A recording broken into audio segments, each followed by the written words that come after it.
السلام عليكم ورحمة الله.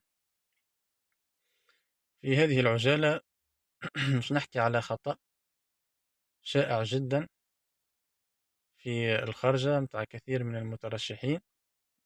الحقيقة الخطأ هذا ينتج عنه كثير من الأخطاء الأخرى، وبالتالي لازم تهتم به، معناها ما تقعش فيه الخطأ هذا، خصوصا في أول التكوين متاعك، مش ما يلصقش فيك الخطأ هذا ويصعب عليك من بعد انك تتجاوزه وتنحيه. باهي، نزلنا على المبرياج، حطينا بريمير. قبل ما ندخل في صلب الموضوع، شيء بالشيء يذكر، حتى نسقيك على البيدال، نحط ساقينا اليمين اون فاس مقابل الفران، بيفوتي هكا الاكسيليراتور الفران. به المترشح هذا يطبق بصحيح ريجيم دو ديماراج، عمل معناها دوزاج تاع اكسيليراتور، طلع ساقيه حتى البوان دو باتيناج. اون فوا الكهرباء تحركت، اوب يصيب ساقيه جملة على المبرياج. هذا ينتج عنه الشيء الاول، الكهرباء باش تخرج بقوة، فما نطرة في الكهرباء، وبالتالي ينبع عن عدم تحكم في السيارة. واحد. اثنين، باش يخليك اذا كان الكياس فارغ باش تبدل دوزيام، باش ينتج عن ذلك انك تنسى تبديل دوزيام، لانك هزيت ساقك على المبرياج، سي بعد ساق تحسب روحك في الدوزيام، باش تبقى تاكسيليري تاكسيليري تاكسيليري، والمونيتور يقول لك دوزيام، راسيلك تمشي تبدل دوزيام. معناها الشيء هذا يتسبب في نسيانك للدوزيام، وبالتالي ناكسيليري، نوصل البوان دو باتيناج، نركح ساقي غادي. اذا اون فوا تحركت الكهرباء 3 سكوند، نجم نهز كمل، نزيد نهز ساقي على البوان دو باتيناج باش نقوي الكهرباء ونكسيليري ميم طون، نخلي ساقي كاكا باش خاطر باش نستحقها، باش نبدل دوزيام، نهز ساقي على الاكسيليراتور، نهز على المبرياج، نبدل دوزيام، وتوا نحي ساقي على المبرياج في الدوزيام. مفهوم؟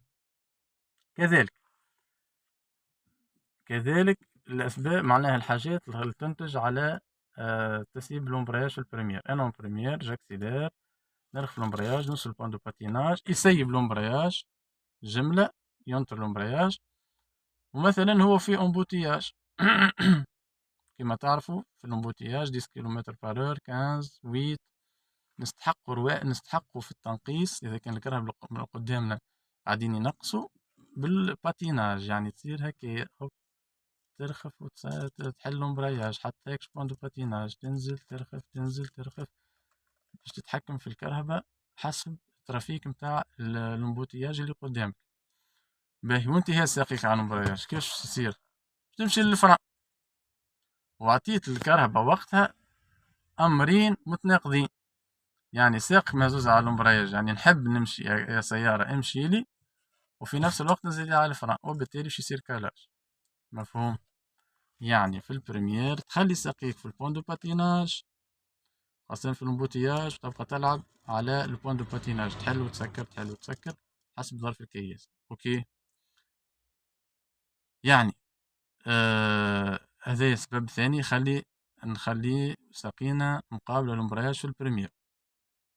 قلنا الحاجة الأولى هي أنك أنت تستحق باش تبدل دوزيام إذا كان كياس فارغ ومعناه ما عندك حتى شيء باش يعرقلك، أو أنك باش تخفض من سرعتك بالبوان دو باتيناج، بالباتيناج تنقص تحل تنقص تحل، أو أنك باش تقف كما نعرفوا في البريمير وفي المارشاريير، كي نجيو نقفوا ما ننزلوش الفران قبل المبرياج، لا ننزلو على المبرياج على الاخر ومن بعد الفران.